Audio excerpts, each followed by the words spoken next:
I've been wanting to do this video for a long time. We're going to be making a squat rack in Fusion 360. Specifically, we're going to be making this squat rack that I found on Amazon. And I only chose this squat rack because one of the images comes with the majority of the dimensions that we need. And I actually already saved this image, and so we can just reference this as we go. And that's actually a big part of the point of this video series, is hopefully opening up the curtain on how I get the dimensions of what I'm building while I'm building it. And so you'll be seeing me figuring these things out as we go throughout these videos. But in this first video, all we're going to be doing is building these bottom two base plates.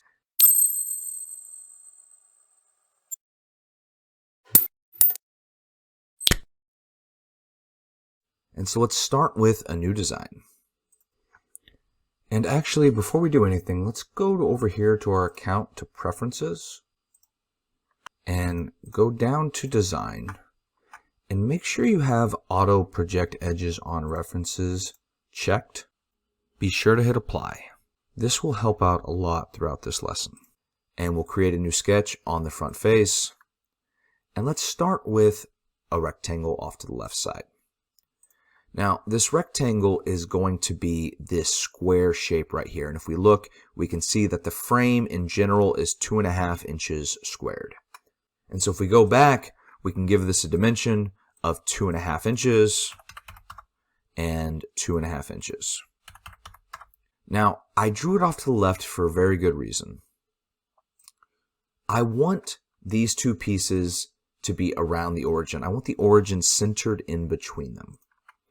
And so if we look, they're 43 inches apart from each other, from the inside to the inside. And so then I want the origin to be half that distance. And so if we grab our dimension tool, we can tell the origin to be a distance from this inside edge of not 43 inches, but half that. So divided by 2. And Fusion will actually do the math for you. I'm going to right click and hit cancel. And you can see that this is still not fully constrained. That's only because we didn't give this a height yet. And so I'm just going to go to my horizontal vertical constraint and click on the bottom right corner of my rectangle and my origin to tell them to be on the same horizontal plane. And then we have this fully constrained square sketch. And so you can't actually see it from this image, but this is hollow and empty on the inside, like me. And so the question is how thick is this on the inside? And so to figure that out, we're going to go back to Amazon and we're going to read through the description and see what it says. And so it says it's 2.5 by 2.5, but we already figured that out by looking at our picture. But then it says 12 gauge steel. And I'm not sure what that means, but I'm going to go ahead and Google that. What is 12 gauge steel? And if you look, it actually says 12 gauge steel thickness. And so that might be exactly what we're looking for. If we open up that search, it says that if the number of gauge is 12, then it's 7/64 of an inch thick. And so if we go over here to this square, I'm going to use my offset tool, and I'm going to go inside 7/64 of an inch. So 7 divided by 64, and it will actually do the math for me. And so I know that this is the thickness of our steel that we're working with on this bar. And if we look at our image, you'll notice that it's filleted. And so let's go ahead and add those fillets. And so we'll grab the fillet tool, and I'm going to click on my corners, and I'm going to tell them all to be 7/64 of an inch as well. And just assume that the fillet is the same as the thickness. And let's go ahead and click on these corners as well and add them so that it's all 7/64 of an inch, and hit enter. And then we can finish our sketch and extrude. And I only want to extrude this outer square. And how wide does it go? Well, it says the total depth is 54.5. And so we're going to go ahead and type in 54.5. But again, I want it to go ahead and be centered across my origin. And so you can see it's centered across this way. And so if we look at this extrusion, I don't want it to go just one way. I want it to go symmetric, which will allow it to extrude both directions, making the origin at our center, But as you can see, that's actually going way too far. It's going 54.5 both ways. So I'm going to change it from half length to whole length. And now it's 54.5, keeping our origin at the center. And hit OK.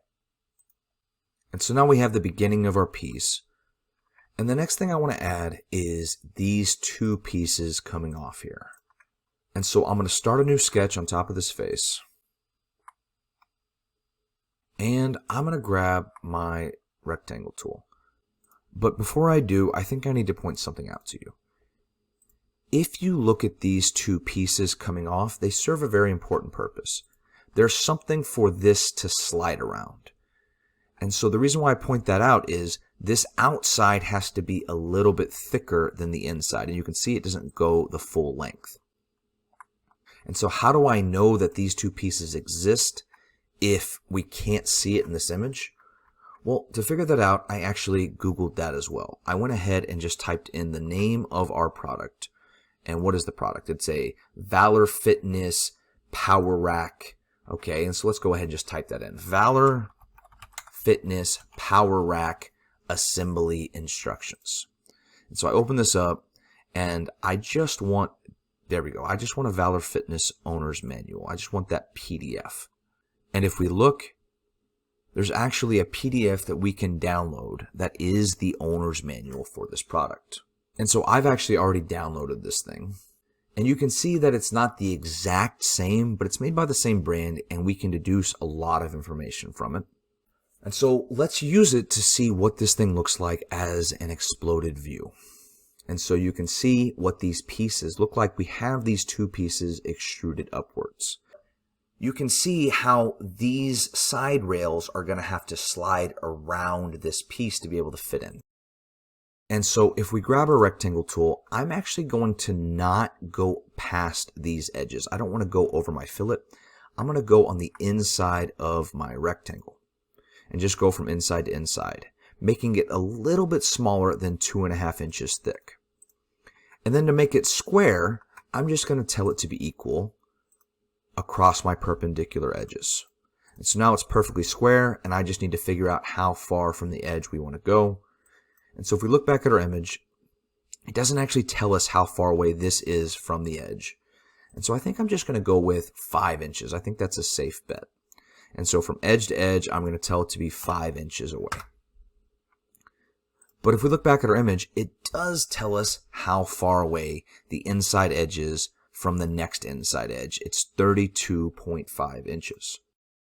And so if we draw ourselves another square up here, and again, I don't want to go to this outside edge, and I don't want to find out whatever this inside edge is right here. I want to make sure I hit the inside of this fillet and go to the other inside of my fillet. And again, I want to tell it to be equal. I know that the distance between these two needs to be 32.5. But that's not exactly right either. So to give you an idea what I'm talking about, let's look at the finished product here. And let me turn off this front height. You can see that this front height is actually supposed to slide on top of this piece. And so if I run a move real quick and I just slide this up, it should make sense to you that this piece should be a little bit bigger than the piece that it's sliding on. And how much bigger? Well, if the thickness is 12 gauge or 7/64 of an inch, then wouldn't the distance between this edge and this edge be 7/64? So the dimension between these two is not 32.5 as it says right here. It's actually going to be 32.5 plus 7/64. It's actually 7/64 twice. There's going to be an extra 70/64 of an inch right here and an extra 7/64 of an inch right here. So doubling that would just be 7/32. And so that gives me a little bit bigger than 32.5 between these two edges. And like I said, if the math isn't making perfect sense to you, just do your best to follow along. But let's go ahead and finish the sketch.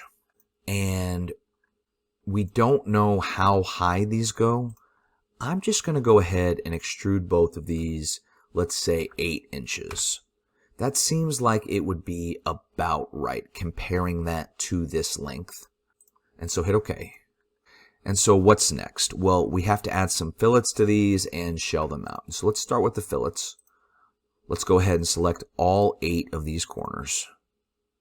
So these 3 that I can see, and then I'll go around to the back here on my view cube and get these last 2 here. And so I selected all 8. And let's tell it to be 7/64. Hit OK. And then we need to shell these out as well. And so we'll go to our shell feature and select these 2 edges and tell this to be 7/64. And we get an error. And what does the error say? The operation does not cause a meaningful shape to change. Try adjusting the values or change the input geometry. And what is that talking about? Well, if you look, we actually already shelled this out right here. And so what it's trying to do, since this is one big body, if you look over here, you can see it's one big body. It's trying to shell the whole thing out, but it's seeing a big part of this is already shelled, and so it doesn't know how. And so to fix this, I'm actually going to go back in time to this extrusion, and I'm going to change this from a join to a new body. And this will actually help us out anyway, because when I shell this out now, here and here, to 7/64, it doesn't create a hole into this bar. And that's actually correct because these are separate pieces. If you actually look at what this looks like, these 2 would not have holes here. They would be a continuation of this face, and then these pieces would actually just be welded on to the edge. And again, if this isn't making perfect sense to you, just do your best to follow along. What else do we need to do? Well, we need to cut out the holes that attach these big bars onto the side of this piece here. And so what are these holes? Well, let's start a sketch, and let's draw 2 circles to represent those holes. So one here and one here. And let's find our equal constraint to tell them to be equal in size so that we only have to dimension it once. But the question is, well, how big are these circles? And so if we go back to our owner's manual, we can actually see that it tells us the size of our bolts are metric 10mm bolts. In other words, the diameter of the bolts that goes through the hole is 10mm. And so if we grab our dimension tool, I'm going to go ahead and click on one of these circles, and I'm just going to type in 10 mm. And it'll automatically convert that to inches for us. How nice.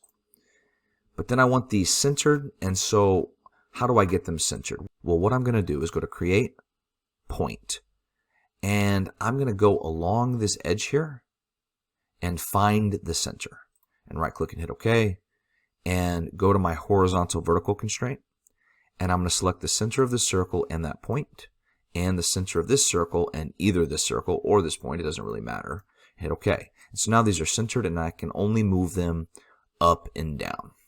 But then how do we figure out how tall these go? Well, that's something that we're going to have to kind of guesstimate how far away they are from each other and how far they are away from the edge.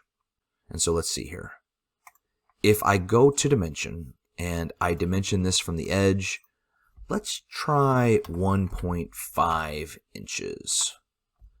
And then if this is 1.5, maybe I'll go 1.5 from the bottom as well. That would be 8 in total, so that would make this distance need to be 5 inches, because 1.5 plus 1.5 is 3, plus 5 is 8, and I think 5 inches is a good distance between these two.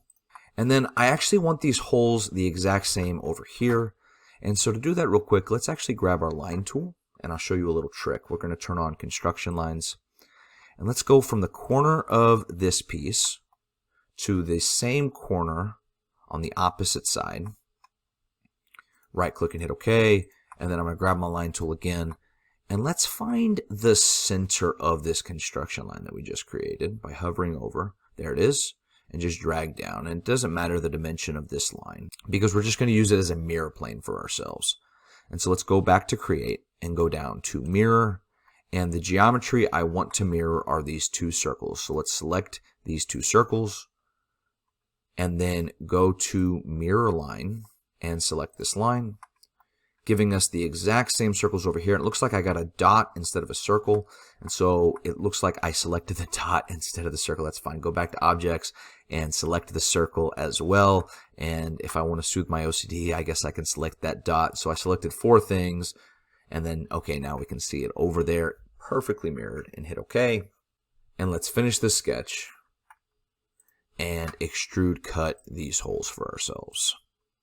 1, 2, 3, 4, and don't select that face, just the circle, and extrude all the way through and hit OK. I think next I want to do these holes down here. And so let's start a new sketch on this face and draw ourselves a circle. And how do we figure out the dimension of this circle? Well, that's a little bit more complicated because, to be completely honest, I don't know what these holes are for, but I'm assuming they're the same diameter as these holes, and I know what these holes are for. They're for this little J-hook here to set the bar on. And so if we do a quick Google search, and I've actually already done this, we can find the dimensions of those J-hooks, specifically the diameters of those holes. You can see that I figured out the diameter of those holes would match, hopefully, the diameter of the rod going through them, which is 1 inch. And so I surmise that the diameter of this will be 1 inch. And again, if I'm wrong, I can always come back and change this diameter later. And then what do we need? Well, we need it to be centered. And so let's go ahead and dimension this from the top edge here to be 1.25, or half of 2.5 if you don't know how to do that math in your head. It's just 2.5, which is the total height of this base plate, divided by 2, which gets us, of course, 1.25. But then how do we know how far we go here? Well, if we look at our image, you'll see that it's some distance from this bolt. It's not under this bolt, and we can actually get a zoom in here, and you can see what I'm talking about. It's a little bit more clear on that zoom in right there. You can see it's some distance from this bolt in the left and right direction. And so I'm going to go ahead and use the center of this circle and the center of this circle and use that as a measurement. And I'm not sure what this is supposed to be, so I'm just going to tell it to be 5 inches. That's kind of what I've been using so far, and I think that's a good standard. And again, if I'm wrong, I can always come back to the sketch and change this dimension. And so now that I got a fully constrained sketch, I'm going to finish it and go to extrude, find that circle, and cut it all the way through. And then I just need to do it several more times. And so how many of them are there? If we count, it's 2, 4, 6, 8, 10, 12, 14 holes. And so we go to create rectangular pattern in pattern, and I'm going to make sure features is selected, and I'm going to select my last extrusion down here and go to axis and just pick any of these lines. And how many of these do we want to create? Well, we want to create 14 of them. And then how far apart are they? And so to figure this out, I'm going to make sure I have spacing selected. And then how far apart do these need to be from each other? Well, let's see. They're 1 inch in diameter, so let's just try 1.5 inches and see how that looks. And they're a little too grouped together, and so maybe we can go back and try 2 inches apart from each other. And that actually looks pretty good. And so what else do we have on here? Well, we got to create some holes for, let me see if another view helps us out here.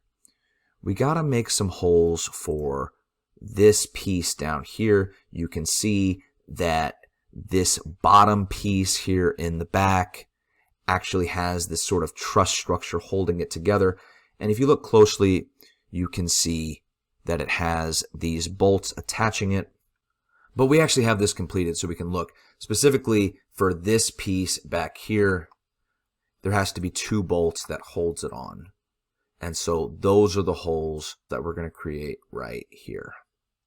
And so let's start a new sketch and go to the same face. And we're just going to draw 2 circles for 2 bolts, and they're still 10 millimeters. So we'll go to 10 mm and hit OK.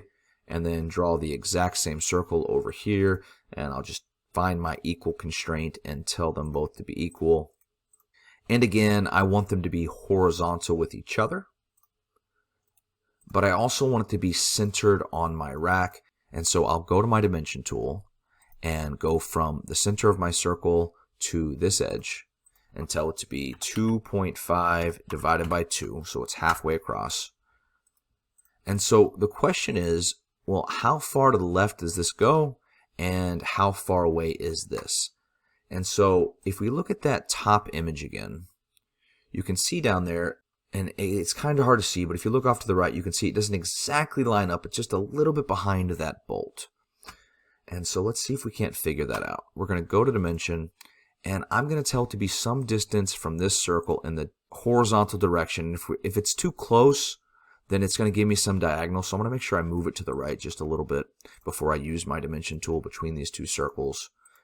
And since it's only offset just a little bit, I'm just going to tell it to be 1 inch offset from this circle here. And then how far away is this going to be from this? Well, if we look at that image again, you can see it's actually pretty close to the edge, which means it needs to be pretty far away from this corner piece here. And so let's see here. I want it to be not all the way to the edge, but not too far away either. And so let's go to our dimension tool and let's see what looks good. And it looks like about 10 inches would be good. And so there we go. We got it fully constrained. And again, if I don't like this later on, I can always come back and find this sketch and change this 10 to an 8 or an 11 or whatever I need it to be. Pretty easy. Let's go ahead and finish the sketch and extrude, cut these two circles all the way through and hit OK. And I think we're done with this very first piece. We just have to do it again. But in fact, we don't have to do it again. We can just mirror this. So let's go to Create. Let's go to Mirror. And I'm going to make sure I have Body selected. And I'm going to select all 3 of these bodies. And the plane I want to go across is from my origin here, right here. And just hit OK. And I don't actually want these to be bodies. I do want these to be components. And so let's go to Body 1 here. And right click and go to Create Component from Bodies. And I'll change the name of this to Left Base. And then we'll find this other body over here. Looks like it's Body 4. And right click and go to Create Components from Bodies. And I will tell this to be Right Base. And hit Enter. And then these extra bodies here, I'm just going to drag them down. So I'll drag body 2 to left base since it's a part of left base, and body 3 as well. And if I'm not sure what they are, just click on them and you can see which part it is. So body 5 is a part of the right base, and body 6 is also part of the right base. And last but not least, let's not forget to save this file. And actually, let's go ahead and create ourselves a new folder to work in. Let's call it Advanced Assemblies, and let's save this file in here. Let's go to Save, and let's just call it Squat Rack, and hit Save. And so we're done with the bottom 2 bases, and we are done with this video.